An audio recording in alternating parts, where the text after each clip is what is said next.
Альбатрос диңгез кошы.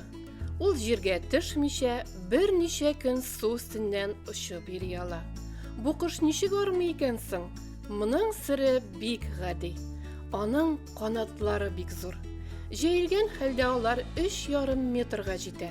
Шуңа күрә альбатрос киң канатларын җилпемичә генә җил уңаена рәхәтләнеп оча ала.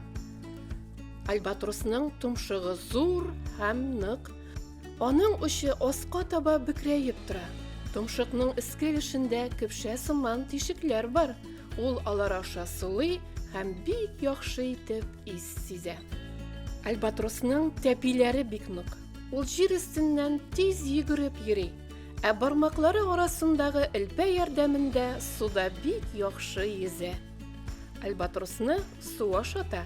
Ул балык, кальмар, креветка, крил белән туклана. Азык табу өчен суга чума да 12 метр тирәнлеккә кадәр төшә. Альбатрослар бик тугры кошлар. Алар нык гаилә коралар. 2 елга бер тапкыр әни альбатрос бер йомырка сала. Әни һәм әти альбатрос йомырка өстендә чиратлап утыралар. Нәни кошчыкны да бергәләп ашаталар һәм тәрбиялиләр. Баласына азык табу өчен олы альбатрос 1600 километр араны очып үтәргә сәләтле. Альбатрослар яхшы әти-әниләр генә түгел, бик ярдәмчел дуслар да.